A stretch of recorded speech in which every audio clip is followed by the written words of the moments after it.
What a headshot! What a head! How's it guys, this is Dayvy, FPL, and welcome back to the Fantasy Premier League video here on my channel. Now in this video, I will take you guys through an updated draft that includes the Egyptian King Mo Salah. So the Egyptian King, the FPL King, whatever you guys want to call him, Mo Salah is going to be back in our draft, and I've had this video kind of requested. So a lot of you were asking me if I was to go for Mo Salah, he hasn't been in any of my drafts at the current moment, how would my draft actually look like? Now obviously because of his more expensive price tag, gonna have to make a few kind of sacrifices, and I'll be showing you guys where to make them. So before we get into the video, comment your drafts down below. What's your Salah draft looking like, and is he actually in your current team? With that being said, sit back, relax, and let's get into my draft. So before we get onto the actual draft, I want to give you guys a reminder, if you want to support the channel, you can become a YouTube member. If you choose to become a Legend member, you'll get exclusive kind of channels on my Discord server where you can talk to me one-on-one. But don't worry, there are still free channels on my Discord server. I try to reply to every comment on YouTube as well as Discord. But you guys can also catch me on Twitter or X at DayvyFPL. So getting back to this team, you'll notice that in the bank, I've got 0.0. If you guys want to go for a Trent, want to go for a Salah, you know how hard it is to make these drafts. So therefore, all the money's been put into the starting 11.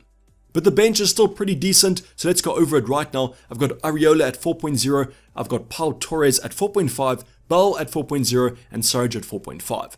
So at the cheapest bench as possible, we've spent an extra 0.5 on a 4.5 defender, but you guys will see why I've done that in my starting 11. So let's go over the draft, and I'm going to do this slightly differently than usual. I'm going to actually do a draft build for you guys on screen, and I'll show you guys how I make my teams. So the first player, he's on the thumbnail, it's going to be Mo Salah at 12.5 million. I want to start him in here in the midfield slot because I'm going to build the draft around him.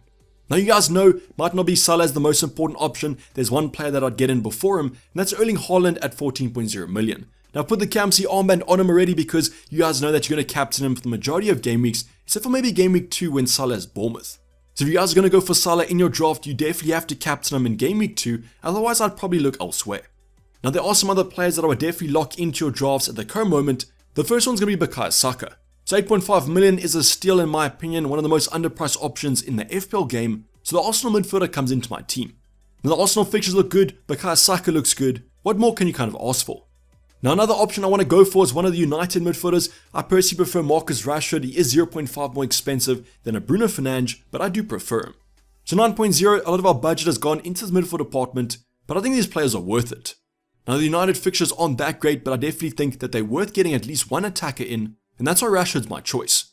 Now these three options I would consider to be more essential, and obviously we're building the draft around Mo Salah, so that makes up a core 4.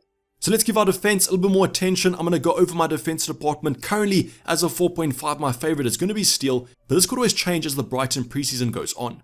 At the current moment, I do think Steele should be number 1, but they've just signed a new kind of goalkeeper, and he seems to be challenging. But if David Raya does leave Brentford, I'd definitely go for Flecken instead, so there's your 4.5 choice.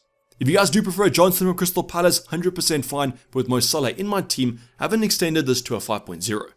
Now in terms of the defensive department, I don't think there are any kind of essential players. I do think there are some that are more likely to be in your team, and the first one's going to be a Stupinan at 5.0 million. So one of the most template picks in the game at the moment, if memory serves me right, the third highest owned player in the FPL game. So the Brighton midfielder offers that attacking and the defensive threat. Now he's actually one player that I'm looking at throughout preseason because I do think if Caicedo leaves Brighton, that defensive department might not be as assured. But for the time being, as I mentioned, attacking and defensive threat, he's straight into the defense.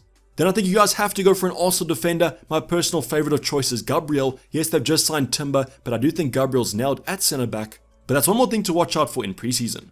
Now 5.0 million, I think he's underpriced at that point, and that's why he's straight back into my team. Now the last option I've gone for, because we've gone for Mo Salah, I've had to kind of substitute a more expensive defender for a cheaper one, and instead of going for a 5.0 and a 4.0 on the bench, I've gone for two 4.5s. So now you guys can see why I've actually gone for Pau Torres. I've got Botman in my starting 11 because I like him more, but Pau Torres and Botman rotate quite nicely. But you guys can go for simply any other 4.5s. I've seen a lot of options want to go for Rico Henry. That's perfectly fine, but as mentioned, I'm probably going to go for Flecken in the goalkeeper department. So my two of choice are the more popular owned Pau Torres and Botman, and I'll rotate whoever's the best fixture. Now to complete our midfield department, I'm going to bring in two more budget options. Instead of going for Mbumo and kind of going for Matoma, I've gone for Mbumo and Enciso because of Mo Salah. So instead of 6.5 and 6.5, it's 6.5 and 5.5, and Enciso we just have to check out in preseason because he might not actually feature. So a big kind of question mark around him, but there are some other Brighton options that you can go for if you do see them play more minutes in preseason. Then with Mbeumo at 6.5, more expensive than someone like a Visa, but still great value for money. And I like him more as a talisman for Brentford. The big news obviously about that Brentford side is Ivan Toney not starting this season, so Mbeumo should be nailed in that starting 11. Then in terms of Enciso, might be the kind of biggest value player in the game at the moment, might make an absolute mockery of that 5.5 bracket, but still a question mark about game time. But if he is going to be nailed, he's going to start for Brighton, they're a great attacking side, so as mentioned, could be great value for money. Now the final department to go over is going to be the forward department. That's obviously going to be our last position, and I've actually spent quite a bit of money here. I've gone for Gabriel Jesus at 8.0 million. So we still were able to afford a pretty respectable kind of premium forward, and I like this Arsenal triple up as well. Now yes, I actually dropped Jesus on my last draft, but the reason I've included him here is I like the balance in the forward department and then going for the budget midfielders. But obviously a situation that you guys can also do is go for Martinelli in the midfield department instead of Mbeumo, and then go for Visa up front. That'll give you 0.5 to spend. You can spend that 0.5, get another 0.5 from the bench, drop Pau Torres to a cheaper option, then upgrade Botman to someone like a Chilwell. I just like the flexibility of the 6.5 midfielder slot because there are a couple of options there. We've got a Matoma, we've got a Solly March, and we also have someone like an Eze. It's a little bit flexible there. Also with Jesus, can downgrade him to Nkunku if we want to. So I believe the right hand side of Mbeumo and Ciso and Jesus is a little more flexible than going for Martinelli and Ciso and then Visa. But you guys might disagree with me on that one, so 100% comment down below what changes you guys would make.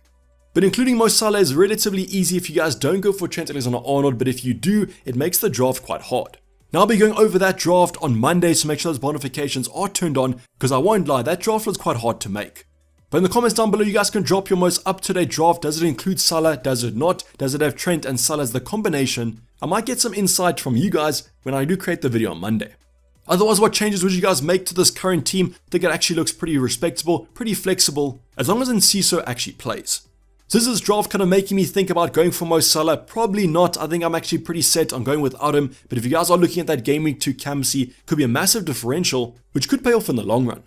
I just feel like, as I said, if I'm not going to captain Mo Salah for the majority of game weeks, don't exactly know if he's going to be worth that 12.5 million bracket.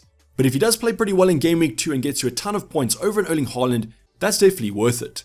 In my current draft, what I've done is I've kind of downgraded Mo Salah, gone for another United option in the attacking department. I think that Bruno Fernandes is relatively well priced. Upgraded my defensive department, instead of a Botman, gone for a John Stones, and then for Foden instead of an Enciso. I think that offers you a lot more kind of flexibility in terms of the midfield department, and as with the theme of the previous videos, provides a lot better value. But you guys might disagree with me, might agree with me. That's the beauty about FPL, everyone has a different opinion. But this is basically going to wrap up the video, guys. Hope you did enjoy it. Please don't forget to like the video and subscribe if you have subscribed yet. Tons of content coming up, template team coming tomorrow, and the Mo Salah plus Trent draft coming up afterwards, so make sure those bonifications are turned on.